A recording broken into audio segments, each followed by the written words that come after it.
अड़ी presented by doctor ortho Ayurvedic oil and capsules, जोड़ों के दर्द की बेजोड़ दवा।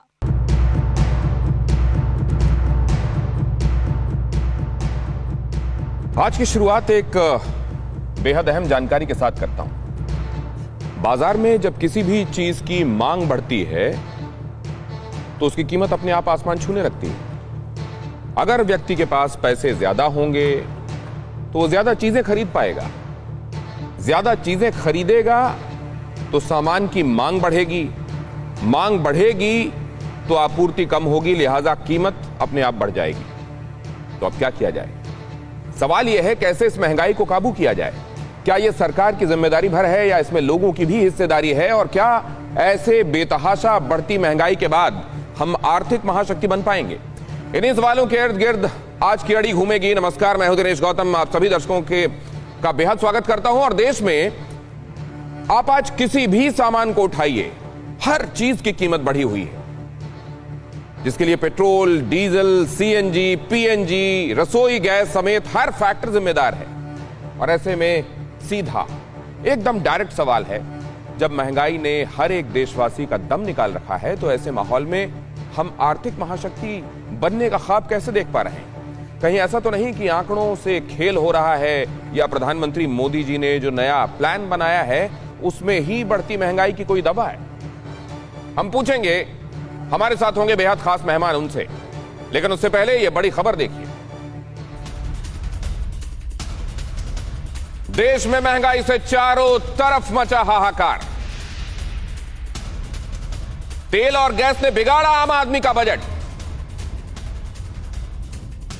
बढ़ती महंगाई के उलट आईएमएफ का बड़ा दावा।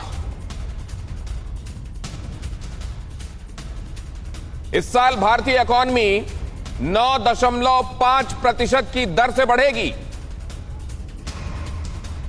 2022 में 8.5% की बढ़ोतरी की उम्मीद आईएमएफ को। आईएमएफ का यह प्रोजेक्शन और महंगाई का हर दिन सुरसा की तरह बढ़ता मुंह, इन दोनों में किस तरह का संबंध है? क्या जब इकॉनमी सरपट भागती है तो महंगाई भी बढ़ती है क्या?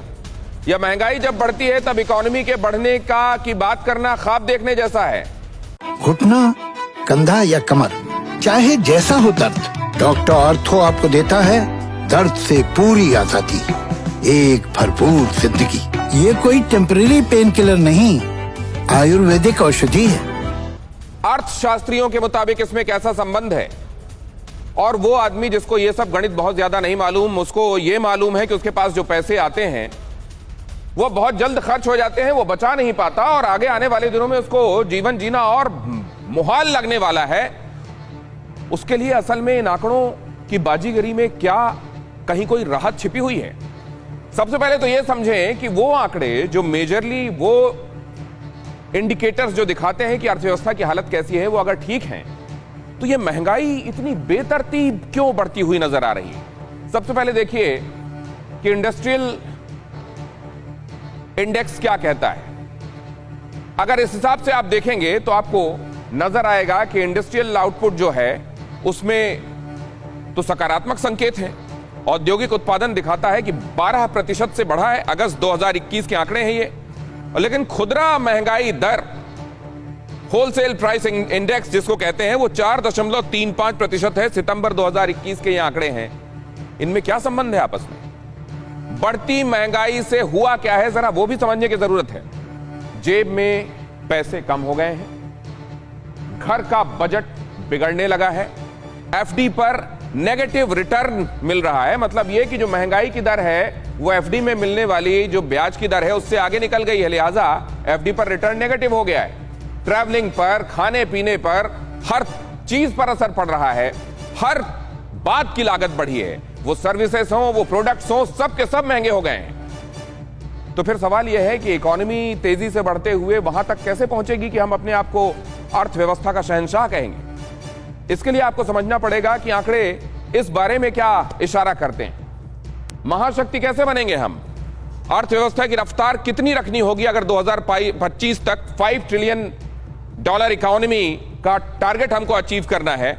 मौजूदा जीडीपी 3000 अरब डॉलर की है, हमने टारगेट बनाया है 5000 अरब डॉलर का। तो हमको अर्थव्यवस्था की रफ्तार रखनी होगी 13% की, हर वर्ष 13% से ज्यादा। क्या ये मेंटेनेबल है? और अगर ये मेंटेनेबल नहीं है तो फिर ये सपना क्या दिवा स्वप्न है? हमारे साथ जुड़ रहे हैं खास मेहमान, उनसे हम समझने की कोशिश करेंगे। समझने की कोशिश ये करेंगे कि देश के तौर पर हम क्या महाशक्ति बनने की तरफ अग्रसर हैं? क्या महंगाई का बढ़ना इकोनॉमी के लिए अच्छा सूचक है? और महंगाई के बढ़ने के बीच में क्या आम आदमी ये सोचकर खुश रहे क्या कि देश तरक्की कर रहा है, लिहाजा वो अपने हिस्से का इसमें योगदान दे रहा है? गोपाल कृष्ण अग्रवाल हमारे साथ जुड़ रहे हैं, प्रवक्ता हैं भारतीय जनता पार्टी के, इकोनॉमी को बहुत अच्छे से समझते हैं। उनकी जो शिक्षा दीक्षा है वो भी इकोनॉमी में ही हुई है। प्रोफेसर गौरव वल्लभ भी इसी तरह के बैकग्राउंड वाले हैं, उनकी भी जो शिक्षा दीक्षा है इसी स्ट्रीम में हुई है और अब समृद्ध अनुभव रखते हैं। कई बार आपने देखा है उन्होंने बड़े बड़ों को जीरो में फंसाया है। आज हमारे साथ अमन अग्रवाल भी होंगे, प्रोफेसर हैं IIF के, उनसे भी हम समझेंगे कि ये आंकड़े क्या दिखाते हैं और क्या छिपाते हैं। रंजॉय गुहा ठाकुरता हमारे साथ जुड़ रहे हैं, सीनियर जर्नलिस्ट हैं, कई बार आपने हमारे साथ उनको चर्चा में देखा है, उनकी निगाहें क्या देख रही हैं उनसे भी हम समझने की कोशिश करेंगे। गोपाल कृष्ण अग्रवाल साहब, आपके साथ चर्चा खोलता हूं। करा रहा है आम आदमी, जनार्दन कराह रहा है, जनता अगर जनार्दन है तो राजा को इसकी सुध है? देखिए, अगर राजा जिस तरह से आप कह रहे हैं, प्रधानमंत्री तो हरदम यही कहते हैं कि मैं तो प्रधान सेवक हूँ, राजा यहाँ कोई नहीं है। वस्तुस्थिति जिस तरह की ग्राउंड रियलिटी होती है, अर्थव्यवस्था को उससे आगे ले जाने का जो सत्ता में होते हैं उनका फर्ज होता है। और जिस तरह से आर्थिक प्रगति के रास्ते पे हम बढ़ रहे हैं सभी क्षेत्र में, चाहे मैन्युफैक्चरिंग हो, चाहे इंफ्रास्ट्रक्चर डेवलपमेंट हो, चाहे ईज ऑफ डूइंग बिजनेस हो, डायरेक्ट टैक्स कलेक्शन हो, इनडायरेक्ट टैक्स कलेक्शन हो, तो उन सब तरीके से FDI है, तो उन सब चीज़ों को, पैरामीटर्स को, मैक्रो इकोनॉमिक पैरामीटर्स को अगर हम देखें तो कोविड की इतनी बड़ी त्रासदी जिसने पूरी इकोनॉमी को, पूरे भारत की नहीं विश्व स्तर पर डीरेल कर दिया था, उसमें हम एक पॉजिटिव और स्ट्रॉन्ग रिकवरी के रास्ते पे तेजी से अग्रसर है। और हमारी इकोनॉमी अगर प्री कोविड लेवल पे ऑलरेडी पहुंच चुकी है और आने वाले समय में भारत केवल विश्व की सबसे तेज गति से बढ़ती हुई अर्थव्यवस्था ही रहने वाली नहीं है, बनेगी, लेकिन सस्टेनेबल बेसिस पे, जैसा मैं प्रेस कॉन्फ्रेंस में भी अभी पीछे कहा था कि हम जरूर डबल डिजिट ग्रोथ की तरफ अग्रसर रहेंगे। तो महंगाई क्या उसी दिशा में सूचक है सर? क्या चीज? क्या जो आम लोग परेशान हैं, उनके हाथ में कुछ बच नहीं रहा है, 5 या 6 तारीख को उनका मामला खाली हो जाता है, तनख्वाह की राह पूरे महीने देखते हैं, क्या वो ये सोचें कि आने वाले दिन हसीन हैं, अच्छे हैं? आज उनकी जिंदगी जरूर दुश्वार है। नहीं, अगर सरकार जिस वर्ग को, गरीब को, जो रूरल वर्ग है, अर्बन रूरल एरियाज में जो लोग हैं, मजदूर हैं, उन सब के लिए त्रासदी से उनको काफ़ी ज़्यादा दिक्कतें हुई हैं, तो उन लोगों के लिए अलग तरीके की सरकार की जन कल्याणकारी योजनाएं, चाहे मनरेगा के साथ उनको पैसा पहुंचाने की बात है। तो आप ये कह रहे हैं कि इसमें मिडिल क्लास को थोड़ा ग्रांटेड लिया जा रहा है क्या? मैं अब गौरव वल्लभ साहब के पास जाता हूं। गौरव वल्लभ साहब, समझाएंगे ये क्या है? थोड़ा ऐसा आंकड़ों को ऐसे समझाइए कि आम आदमी को समझ में आए। उसके लिए मौजूदा स्थिति ठीक है, इसकी आदत डाल ले, आने वाले दिन अच्छे हैं, उसका ख्वाब संजो ले, क्या है स्थिति? देखिए, स्थिति यह है कि अगर हम वित्तीय वर्ष 19-20 की जीडीपी 100 रुपए मान लें तो 20-21 की जीडीपी हो जाती है 92.7 रुपए, क्योंकि 7.3% की कमी होती है। और अब अनुमान है, जैसा आपने बताया IMF का, कि 9.5% से बढ़ेगी। तो मतलब जो हम 2 साल पहले थे उससे 1% बढ़े, 1%। That is our growth precisely, पहली बात। दूसरी बात गौतम साहब, पेट्रोल, गैस, डीजल और पेट्रोल, जीडीपी, और इसमें एक चीज और जुड़ने वाली है बहुत जल्द, उसको कहते हैं बिजली। क्योंकि देश की सरकार को पता ही नहीं, कोयला खत्म हो गया, देश की सरकार पता नहीं अपने टायरों के नीचे किसानों को रौंदने में इतनी व्यस्त है कि उनको पता ही नहीं कि बिजली के जो बनाने वाले संयंत्र है, पावर प्लांट्स हैं, वहां पे कोयला नहीं। तो गैस रोज बढ़ती है। अनुमान मैंने एक डाटा निकाला गौतम साहब कि पिछले 11 महीने में गैस के प्राइस 1 रुपये प्रतिदिन बढ़े। 1 रुपी पर डे गैस सिलेंडर के दाम पिछले 11 महीनों में बढ़े, मतलब 11 महीनों में 306 रुपए सिलेंडर के बढ़े। डीजल के दाम अगर मैं आपको बताऊं तो मात्र पिछले 18 दिन में डीजल के दाम 5 रुपए प्रति लीटर बढ़े। देश के बड़े भाग में डीजल 100 को पार कर चुका है। देश के मैक्सिमम एरियाज में पेट्रोल के दाम 110 रुपए प्रति लीटर हो गए और अब बिजली आने वाली है। ये यहाँ पे कह रहे हैं कि आने वाला टैक्स कलेक्शन बहुत अच्छा है। मैं तो बजट का ही आंकड़ा दूंगा। जो बजट अभी पेश हुआ 4-5 महीने पूर्व, उसमें वित्तीय वर्ष 2022 के लिए टैक्सेशन से कलेक्शन का आंकड़ा दिया गया 15.5 लाख करोड़ रुपया। उसमें से 8.5 लाख करोड़ तो सिर्फ ब्याज का देना है। देश के प्रति व्यक्ति पर जो कर्ज था वो पिछले 7 साल में डबल हो गया। ये कौन सा इकोनॉमिक मॉडल है? ये इकोनॉमिक मॉडल इसलिए हुआ क्योंकि आपने बिना सोचे समझे नोटबंदी की, बिना तैयारी के जीएसटी लगाई और 4 घंटे के नोटिस पे आपने इकोनॉमी को बंद कर दिया। अरे पंखे और ट्यूबलाइट का स्विच बंद करने से पहले भी आदमी 5 बार सोचता है, पर प्रधानमंत्री जी को पता नहीं 8 बजे क्या होता है। 8 बजे आ जाते हैं, 12 बजे अपने निर्णय थोप देते हैं। उस 8 से 12 के चलिए, ये जो आपने कहा, आप ये कह रहे हैं कि अदूरदर्शी निर्णयों की वजह से और ना तजुर्बेकारी की वजह से, जैसा आप कह रहे हैं, ये सब काम किए गए और उसका नतीजा हमको देखने को मिल रहा है। अब सवाल यह है कि गोपाल कृष्ण साहब, एक बार फिर से आपके पास में लौटता हूं। ये इकोनॉमी के हिसाब से ये जो प्रोजेक्शन है उसमें एक्चुअली समझना पड़ेगा कि इजाफा कितना है, जो कह रहे हैं गौरव वल्लभ। और दूसरे ये कि हर तरफ आपने कहा अगर अलग अलग सोशियो इकोनॉमिक क्लास की बात कर लें, हर एक व्यक्ति को महसूस हो रहा है कि उसकी जिंदगी दुश्वार हुई है पहले से। ऐसा क्यों है? गौतम जी देखिए, जो गौरव वल्लभ जी कह रहे हैं, तो हम तो यही कह रहे हैं ना कि प्री कोविड लेवल पे हम जल्दी से पहुंच गए। तो जो कोविड की त्रासदी है वह केवल भारत पे ही नहीं है, पूरे विश्व पे हुई है। और आज आईएमएफ ने जो फिगर्स दी है उसने कहा है कि भारत की जीडीपी ग्रोथ रेट 9.5 और 8.5 रहेगी अगले वर्ष। और जब उसने जो ग्लोबल जो ग्रोथ है जीडीपी उसको डाउनग्रेड किया है, तो विश्व में जो ग्रोथ है उसका नेगेटिव इम्पैक्ट है जो उनकी डाउनग्रेडेशन की है गई है। फिर भी भारत की इकोनॉमी को उन्होंने सस्टेनेबल बेसिस पे 9.5 और 8.5% की जीडीपी ग्रोथ रेट से रखा है। तो अल्टीमेटली कहाँ से हम चले थे और किस स्पीड से आगे बढ़ रहे हैं, अगर उसको देखेंगे तो उससे जीडीपी की स्थिति एक पॉजिटिव सिग्नल की तरफ बढ़ रही है। और अगर वर्तमान स्थिति में बेस कम है, ये कम है, तो उसमें तो अगर हमारे 7 साल हैं तो 60 साल तो यूपीए के कांग्रेस के हैं, तो फिर बेस कम है तो बेस की जिम्मेदारी तो इनको अपने ऊपर लेना चाहिए। तो ये अपने हिसाब से बोल दें। दूसरी बात ये है, महंगाई की बात आप बार बार कर रहे हैं, सब कर रहे हैं, ठीक है, पेट्रोल डीजल में दाम में बढ़ोतरी है, उसके में मैं कारण आगे बता सकता हूं जब भी डिस्कशन करेंगे। लेकिन पहली बात यह है कि आज इन्फ्लेशन की फिगर भी आई है। घुटना, कंधा या कमर, चाहे जैसा हो दर्द, डॉक्टर ऑर्थो आपको देता है दर्द से पूरी आजादी, एक भरपूर जिंदगी। ये कोई टेम्परेरी पेन किलर नहीं, आयुर्वेदिक औषधि है। वह पिछले बार के 5.59% से जो पिछली बार इन्फ्लेशन फिगर थी, जबकि वो भी 6% का आरबीआई ने जो टारगेट रखा है उससे कम थी, फिर भी वह 4.3% से बढ़ रही है। तो इन्फ्लेशन को कंट्रोल में रखते हुए आम सर, इन्फ्लेशन कंट्रोल में है, ये अच्छी बात है और ये जो बौद्धिक लोग हैं उनको समझ में भी आ रही होगी। लेकिन सर एक आम आदमी की जेब में क्या बच रहा है सर? सवाल ये, मैं आ रहा हूं सर आपके पास, मैं बाकी मेहमानों के पास एक आपकी इजाजत से एक बार होकर आता हूं, आपके पास आ रहा हूं।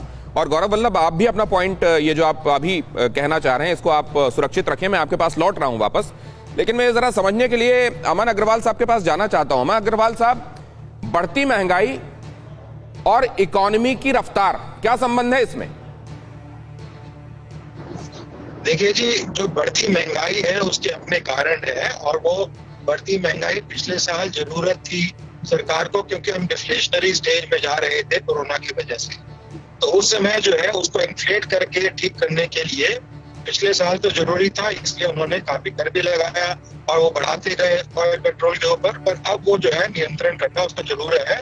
और आरबीआई गवर्नर ने भी इस बात को कहा है और भी अर्थशास्त्रियों ने कहा है कि उसको कंट्रोल करना और डीजल पेट्रोल के दाम को कंट्रोल करना बहुत जरूरी है ताकि इन्फ्लेशन कंट्रोल। पहली चीज, जहां तक अर्थव्यवस्था की बात है, 9.5% आज की डेट में बहुत कम नहीं है, काफी अच्छी ग्रोथ है और ये कंसिस्टेंट ग्रोथ आरबीआई भी कह रहा है, आईएमएफ भी कह रहा है, एडीबी भी कह रहा है और एजेंसीज भी कह रही है। तीसरी चीज जो देखने की बात यह है कि पिछले 1.5 साल में, पिछले साल ले तो 73 billion dollars foreign direct investment आई पिछले साल मार्च 2021 तक। अगर अभी तक लें तो करीबन 85 बिलियन डॉलर आ चुके हैं। करीबन 6-6.5 बिलियन डॉलर एक महीने में फॉरेन डायरेक्ट इन्वेस्टमेंट आ रही है और इस स्थिति में आई है जब विश्व के अंदर कोरोना हुआ है, फिस्कल स्पेंडिंग बढ़ी हुई है, सरकारें पैसा बाहर जाने नहीं दे रही हैं, कंपनियां बाहर से निवेश वापस ले रही हैं। उस स्थिति में भी हमारे पास 6.5 बिलियन डॉलर करीबन हर माह आए हैं। इसके अलावा जो पोर्टफोलियो इन्वेस्टमेंट होती है, जो वॉलेटाइल मानी जाती है, वो भी पिछले 7 साल तो सर क्या करना चाहिए इन तमाम बातों, ये आप ठीक बात है, ये आप बता रहे हैं, ये वो इंडिकेटर्स हैं जो बता रहे हैं हमारी इकोनॉमी की हालत ठीक है।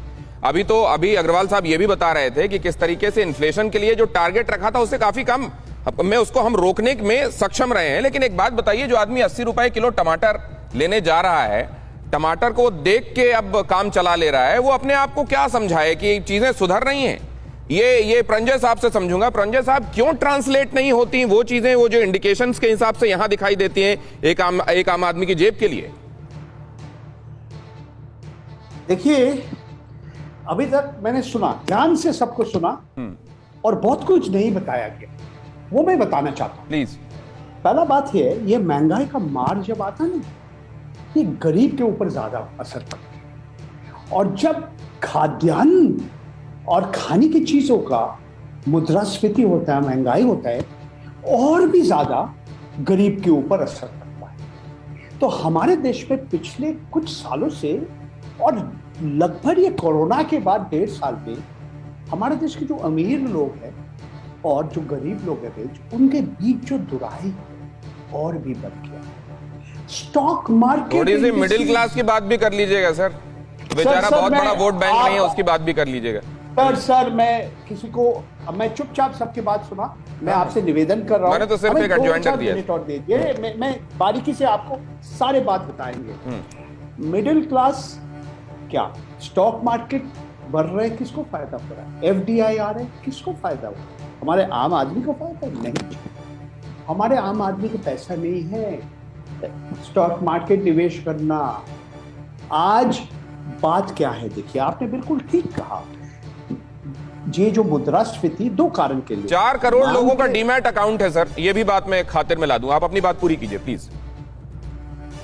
ये जो मुद्रास्फीति, मांग बढ़ते हैं उसके लिए भी होता है, और जो खर्चा है, जो कॉस्ट है, बढ़ जाते हैं।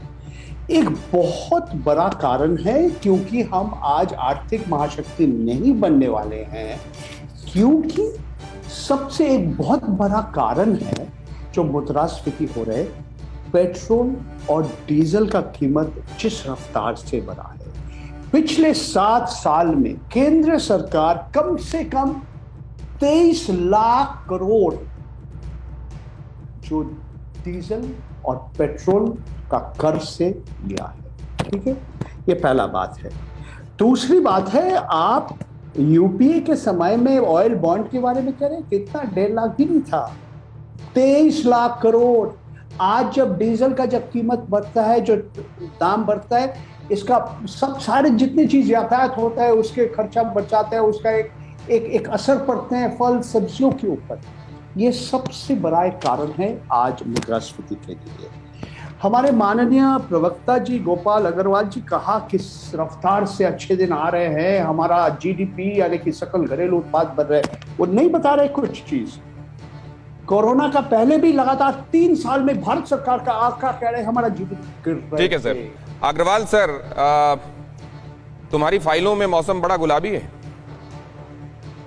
नहीं, ऐसी बात नहीं है। देखिए, त्रासदी को हम डिनाई नहीं कर रहे, इकोनॉमी में जो कोविड के कारण जो रुकावट आई है और जो चैलेंजेस आए हैं उसको कोई डिनाई नहीं करता। अर्थव्यवस्था की वस्तुस्थिति को डिनाई करके कोई नहीं चल सकता। अब आपको देखना है कि सरकार उस वस्तुस्थिति से डील करने के लिए इफेक्टिव कदम ले रहा है कि नहीं, उस पर हम बात करेंगे। तो उन कदमों पे और उनका इम्पैक्ट आ रहा है कि नहीं, इन चीजों को अगर आप देखेंगे तो उस पे हमें हमारी कमी होगी तो हम उसको सुनेंगे भी, सुधारेंगे भी और आगे बढ़ेंगे। सर सीधी बात मैं आपसे पूछता हूं, सीधी बात पूछता हूं अग्रवाल सर, क्या ईंधन में जो इजाफा हो रहा है हर तरह के ईंधन में, उसकी वजह से आग नहीं लगी हुई है क्या कीमतों में, और लोग परेशान नहीं है क्या, और इसके लिए समाधान क्या है सर? देखिए, ईंधन में अगर आग लग, ओवरऑल हम इन्फ्लेशन को चेक करके रख रहे हैं। अगर 4.3 कैसे 0.68% से ग्रोथ हुई है फूड आइटम्स में इस महीने में, जो पिछले महीने में 3.11 थी। तो जब हमारे डेटा, ये एनएसएसओ के डेटा है ना, जिनको आप बाकी चीजों के लिए भी कोट करते हैं, तो इन डेटाओं को डिनाई करके आप अपने सर, ये आम लोग, आम आदमी कोई आपसे मिलेगा अगर और आपसे पूछेगा सर मेरे जेब में कुछ नहीं बच रहा है अब, तो ये डेटा बताया जाए क्या उसको? नहीं, डेटा नहीं बताएगा, उसको हम बताएंगे प्रधानमंत्री किसान सम्मान निधि, आयुष्मान योजना, प्रधानमंत्री आवास योजना, जनधन अकाउंट, उज्ज्वला योजना, उनके लिए सारी योजनाएं हैं ना, प्रधानमंत्री जो जन कल्याणकारी योजनाएं। तो ये सब सुन के वो टमाटर बगैर खरीदे वापस चला जाए? नहीं, क्यों, सबके लिए देखिए, हर स्थिति से डील करने के लिए अलग अलग वर्ग है। 3 वर्ग आपने बताए, एक तो गरीब और रूरल वर्ग है, दूसरा मिडिल क्लास है, तीसरा जो रिच एंड एफ्लुएंट इंडस्ट्रियलिस्ट वगैरह है।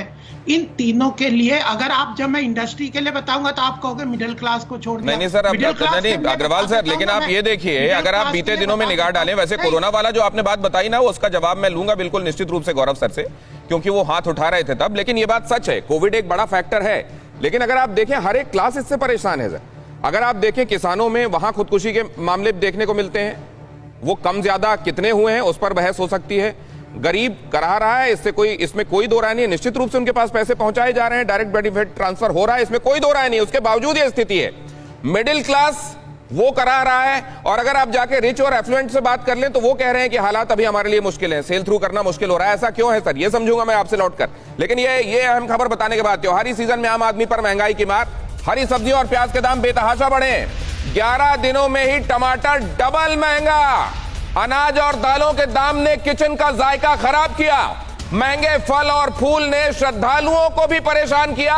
यहां तक कि रावण भी जो 80 फीट का बनाया जा रहा था, वो इस बार 30-40 फीट का बनाकर छोड़ दिया जा रहा है।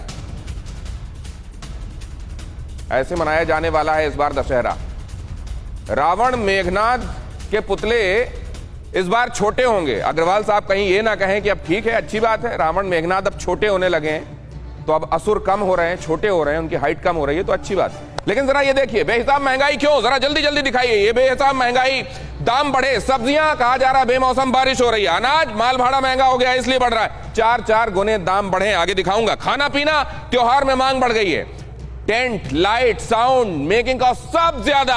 अगर आप कोई फंक्शन कर रहे हैं, टेंट, लाइट, साउंड के बारे में देख रहे हैं, मेकिंग कॉस्ट ज्यादा हो गया इसलिए महंगा हो गया है। घर सजाने का सामान, पेंट लगा लीजिए, पुट्टी लगा लीजिए, दिवाली में अगर आप घर चाह रहे हैं, ठीक है, ठीक देखने लायक हो जाए, तो एक बार फिर से सोच लीजिएगा। पेट्रोल, डीजल, रसोई गैस, सीएनजी, पीएनजी, राज्य केंद्र का टैक्स ज्यादा है, क्या करें, और इस वजह से ये झेलना पड़ रहा है। अब जरा ये भी देखिए, दिल्ली के एक परिवार का आज का खर्च जरा मोटे तौर पर वो भी समझने की कोशिश कीजिए। 4 लोगों के परिवार पर महंगाई का असर समझने की कोशिश करते हैं।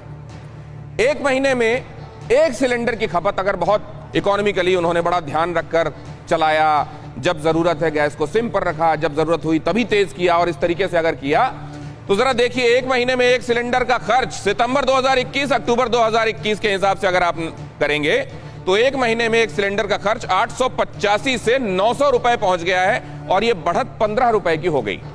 घुटना, कंधा या कमर, चाहे जैसा हो दर्द, डॉक्टर ऑर्थो आपको देता है दर्द से पूरी आजादी, एक भरपूर जिंदगी। ये कोई टेम्परेरी पेन किलर नहीं, आयुर्वेदिक औषधि है। अब ये किसके लिए 15 रुपए ज्यादा है, किसके लिए कुछ नहीं है, ये फैसला आप कीजिएगा। अब जरा अगर वो अपनी सब्जी में चाहते हैं कि थोड़ा सा जायका हो, और वो चाहते हैं कि इसमें थोड़ा टमाटर डाला जाए, और मान लीजिए कि वो 3 किलो टमाटर बहुत इकोनॉमिकली चलते हुए वो 3 किलो टमाटर अपने घर में इस्तेमाल कर रहे थे, तो पहले ये 40 रुपए के हिसाब से 120 रुपए का आ रहा था। आगे बढ़ते हुए ये अक्टूबर में 80 रुपए के हिसाब से 3 किलो टमाटर अगर अब भी लेने का वो सोच रहे हैं तो 240 रुपए का आ रहा है। और इस तरीके से ये जो इजाफा है 120 रुपए का, ये किसके लिए ज्यादा है, किसके लिए कम, फैसला आप कीजिए। अब जरा ये भी देखिए कि अगर उन्होंने ये सोचा है कि वो एक महीने में 5 किलो प्याज तक अपने आप को सीमित रखेंगे, तो ये 5 किलो प्याज 30 रुपए के हिसाब से 150 रुपए का आ रहा था सितंबर 2021 में। अक्टूबर में 50 रुपए का हो गया, और 5 किलो अगर आप ये करते हैं तो 250 रुपए, 100 रुपए का इजाफा। किसके लिए कम, किसके लिए ज्यादा, फैसला आपका। अरहर की दाल, अगर अरहर की दाल वो खाते हैं तो वो कितना पानी मिलाते हैं, वो फैसला वो करेंगे। लेकिन अगर मान लीजिए कि बहुत इकोनॉमिकली 4 किलो दाल की खपत हो रही थी और 105 रुपए के हिसाब से आ रहा था, 420 रुपए का मिल रहा था सितंबर में, तो 120 रुपए के हिसाब से 4 किलो 480 रुपए का हो रहा है, और उसमें 60 रुपए का इजाफा सीधे सीधे हो रहा है। चीनी, अगर वो चीनी के हिसाब से अगर आप देखें तो 38 रुपए 5 किलो चीनी, 190 रुपए। अक्टूबर में ये 42 रुपए की आने लगी, 210 रुपए, बढ़त हो गई 20 रुपए की। और इस तरीके से ये मोटे तौर पर मैं आपको बता रहा हूं, मान लीजिए उन्होंने पेट्रोल की गाड़ी ना चलाकर अपनी गाड़ी सीएनजी वाली रखी थी, या उसमें किट फिट करा ली थी सीएनजी वाली। एक महीने में 20 दिन ऑफिस और 40 किलोमीटर आना जाना के हिसाब से अगर आप कैलकुलेट करेंगे तो 45 रुपए 20 पैसे 20 दिन 904 रुपए, 49 रुपए 76 पैसे 20 दिन 995 रुपए 20 पैसे, 100 रुपए का सीधा सीधा इजाफा, करीब करीब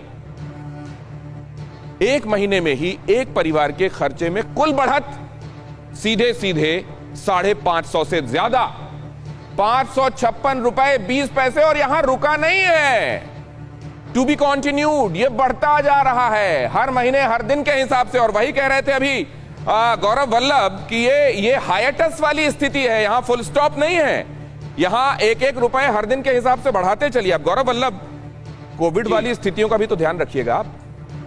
जी दिनेश जी, मैं एक एक सवाल का उत्तर दूंगा, पर आपके विश्लेषण से एक चीज स्पष्ट हो गई दिनेश जी कि इस सरकार ने ना टमाटर खाने लायक छोड़ा, ना कमा कर खाने लायक छोड़ा। ना टमाटर खा सकते हैं, ना कमा कर खा सकते हैं। वो कह रहे हैं हमारे 6 साल बनाम 60 साल, ये भी तो देखना पड़ेगा। मैं उसका उत्तर दूंगा, इन्होंने कहा सबसे पहले कि कोरोना था। दिनेश जी, कोरोना तो चीन से आया था ना, चीन में पॉजिटिव जीडीपी कैसे आ गई? आप -7.3 से कॉन्ट्रैक्ट किए 2020-21 में, चीन उसी वर्ष में पॉजिटिव जीडीपी जनरेट कर रहा था, ऐसा कैसे हो गया भाई? वहां पे अमेरिका क्यों इस -7.3% से क्यों नहीं गिरा? दूसरी इमर्जिंग इकोनॉमीज इस दर से क्यों नहीं गिरी? डेवलप्ड और डेवलपिंग का कोई लिहाज है सर, या एक ही जैसा देखना है? मैं किससे कंपेयर करूं? आप मुझे कंट्री का नाम बताइए, मेरे पास दुनिया के हर कंट्री का डेटा है, मैं आपको बता दूंगा। मतलब हमसे बेहतर सब है। हिंदुस्तान, मैं ये नहीं कह रहा, पर कुछ छोटपैया देश जिनके पास कुछ भी नहीं है, आप अगर सोमालिया से आगे रह के अपने आप को पद्म विभूषण देना चाहते हो तो मुझे लगता है ये गलत है। ये 5 कंट्रीज बताइए सर जिनसे कंपेयर करना चाहिए हमको और जिनके मुकाबले हम बदतर हैं। आप चाइना से कंपेयर कीजिए, इमर्जिंग इकोनॉमी है। आप चीन से कंपेयर कीजिए, चीन का पॉजिटिव ग्रोथ था, आपका -7.3% ग्रोथ रहा। आप ब्राजील से कंपेयर कीजिए, आप रशिया से कंपेयर कीजिए, जिन देशों के साथ हम ब्रिक्स समूह बनाते हैं उनसे कंपेयर कीजिए, आप पाएंगे कि उन 5 देशों में से 4 से हमारी जीडीपी की दर है वो नीचे है, हम उन 4थे नंबर पर है। तो क्या इन सवालों का जवाब नहीं लेना चाहिए? दूसरी बात, आपने एक प्रोफेसर साहब ने बोला FDI, सर 3% लोगों की आय बढ़ी है देश में, 97% की कम हुई है। ये FDI उन 3% के लिए आई है, और ये मैं नहीं कह रहा, centre for monitoring of Indian economy CMIE का डाटा है कि सिर्फ 3% लोगों की आय बढ़ी है, 97% लोगों की आय पिछले 1 साल में घटी है। उसका क्या उत्तर है? फिर इन्होंने बोला कि किसान सम्मान दे रहे हैं, मैं तो इन्हीं का आंकड़ा दे रहा हूं, 27 रुपए प्रतिदिन एक किसान खेती से कमा रहा है, ये यहाँ पे आके सम्मान बोल रहे हैं। 27 रुपए भारत सरकार बोल रही है दिनेश जी, 27 रुपए खेती से कमाता है एक किसान प्रतिदिन, ये यहाँ सम्मान। ये दोनों महत्वपूर्ण बातें हैं सर, इनका जवाब ले लेना यहाँ पर बहुत जरूरी, वरना खो जाएंगे ये दोनों पॉइंट। ब्रिक्स का उदाहरण दिया जा रहा है, ये सही है या ब्रिक बैटिंग है? और दूसरे, किसी भी वर्ग को राहत क्यों नहीं है? अग्रवाल साहब देखिए, दिनेश जी, दो बातें मैं कहना चाहता हूं, उसके बाद मैं ज़्यादा कांग्रेस के सरकार के दुष्कर्मों के बारे में नहीं बोलूँगा। 2015 से पहले हम विश्व की फ्रेजाइल 5 इकोनॉमी में थे, बॉटम के 5। आज विश्व की सबसे तेज बढ़ती हुई इकोनॉमी के रूप में भारत स्टैब्लिश हो गया है।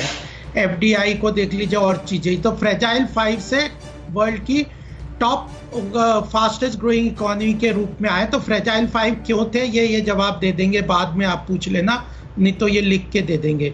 कॉन्सेंट्रेशन ऑफ वेल्थ 2016 में ग्लोबल वेल्थ रिपोर्ट थी, उसने कहा था कि 97% ऑफ आवर पीपल के पास जो वेल्थ है वो $10,000 यानी 7 लाख रुपए से भी कम है।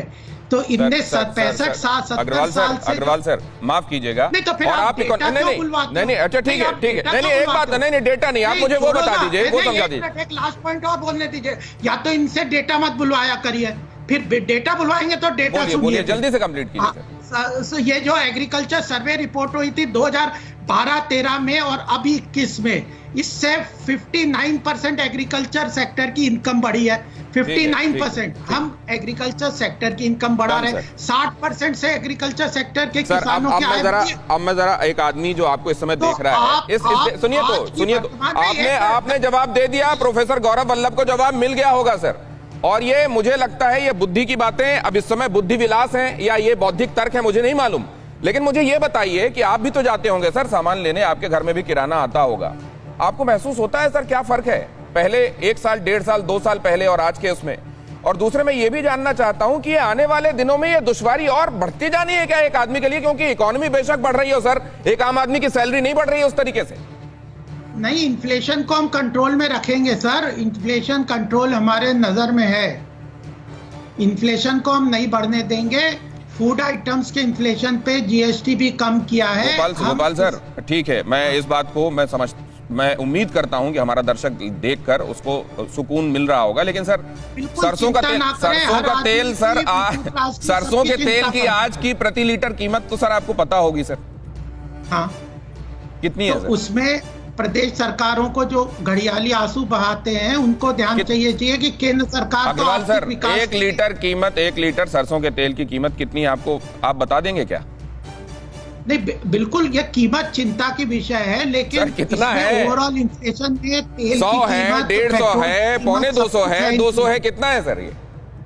नहीं तो जब ये सारी कीमतें जो हैं बढ़ी हुई उनके लिए कमी करने के लिए ओवरऑल इन्फ्लेशन। अब देखता हूं गौरव वल्लभ को पता है कि नहीं इसकी कीमत, गौरव वल्लभ जी 200 से 250 रुपए प्रति लीटर है, जो कोई जमाने में 70 से 80 रुपए प्रति लीटर हुआ करता था। इनके घर तो मुफ्त का आ जाता होगा, इनको नहीं पता, पर हमको खरीदना पड़ता है।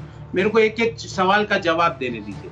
मैंने और आपने इनसे क्या पूछा कि चाइना क्यों बढ़ा, इनके पास कोई जवाब नहीं, अनर्गल प्रलाप करने लगे।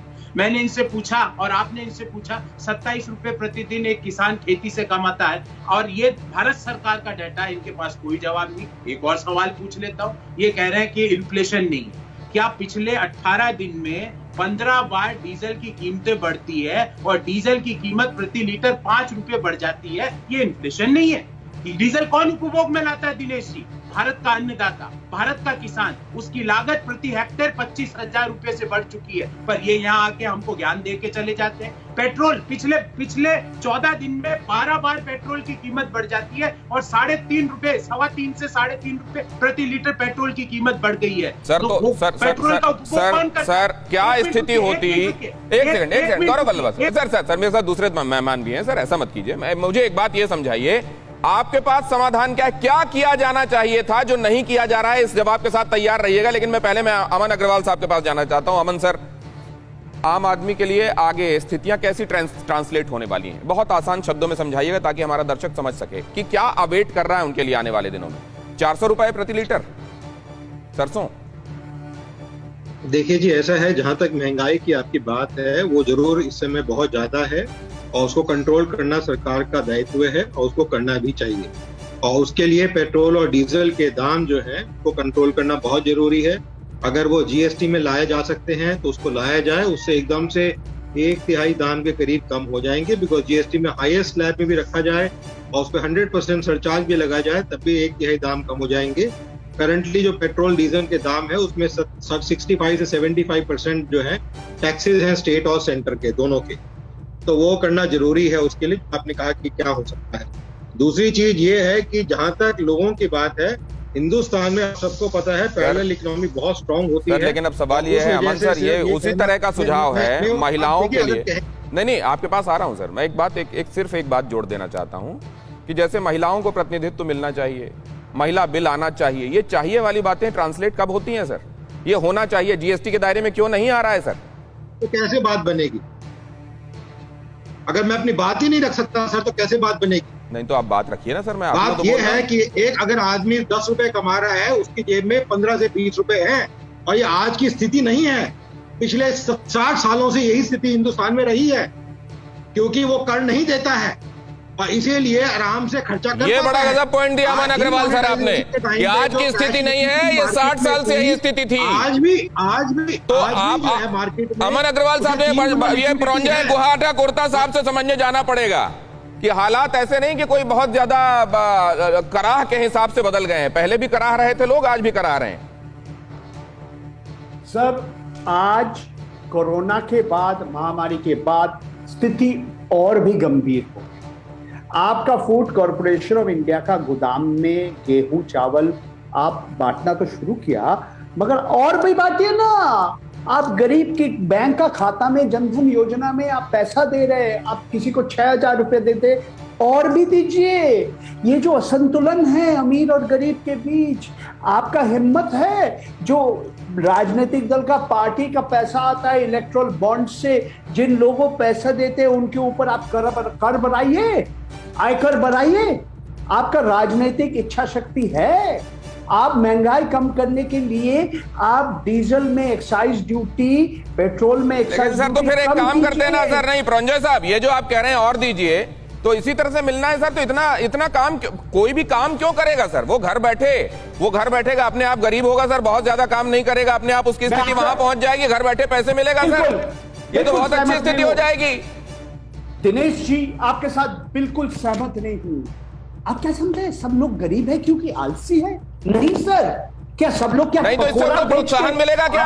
अगर घर बैठे आवश्यकता से ज्यादा रकम आप देने लगेंगे तो उससे उनको काम करने के लिए, इस देश को आगे बढ़ाने के लिए, काम करने के लिए प्रोत्साहन मिलेगा क्या? आप सुनने चाहेंगे तो हाँ बताइए ना सर। बात सुनने ये जिज्ञासा है सर, मैं तो आपके सामने रख रहा हूँ, आप सुनाइए सर।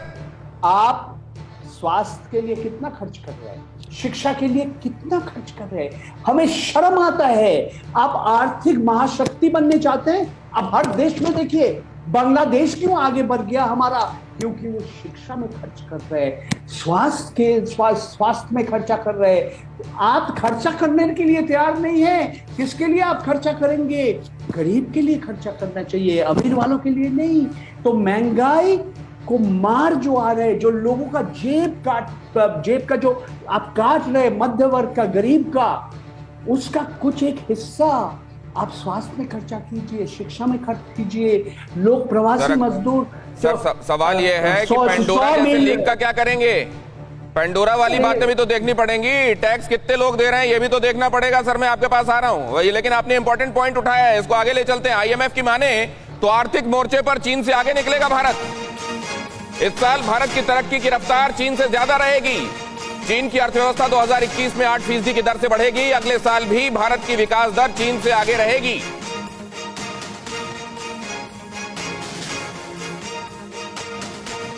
IMF के ये आंकड़े तो कम से कम अच्छे लग रहे होंगे गोपाल कृष्ण अग्रवाल साहब। देखिए, IMF के आंकड़ों पे हम अर्थव्यवस्था नहीं चलाते, हम अपने काम के ग्राउंड लेवल पे अर्थव्यवस्था को चलाते हैं। उसका एक एंडोर्समेंट है कि IMF जो बात कर रहा है, IMF कल कोई भी आंकड़े दे दे, हमें ग्राउंड रियलिटी पता है। FDI आ रही है, मैन्युफैक्चरिंग है। आज गौरव वल्लभ जी कह रहे थे आज अमेरिका से आगे हैं हम मैन्युफैक्चरिंग में, मोस्ट सॉट आफ्टर। ये तो मैंने दिखाया सर, अभी दिखाया, लेकिन अब सवाल यही है कि ग्राउंड रियलिटी क्या है? गौरव वल्लभ, आपके पास सिर्फ 15 सेकंड है। दिनेश जी, डीजल, पेट्रोल और गैस, ये तीनों पे अगर आप कर लेते हो तो आप जुर्म करते हो, क्योंकि ये गरीब को भी उतना ही देना पड़ता है जितना अमीर को। आप अमीरों को तो टैक्सेशन की रियायत दे रहे हो, कॉर्पोरेट टैक्स दिन ब दिन घटाते जा रहे हो, और डीजल, पेट्रोल और गैस पे, GDP पर आप कर बढ़ाए जा रहे हो। तो ये अजब रिग्रेसिव स्थिति है नेचर सर। होता है। पहले तो मैं आप सबको धन्यवाद करूंगा, लेकिन आप देखिए यहां हर किसी को पता है समाधान क्या है, लेकिन राहत फिर भी नहीं मिलती। आज अड़ी में इतना ही। परवाह देश की, सोमवार से शुक्रवार रात 10 बजे TV9 भारतवर्ष पर।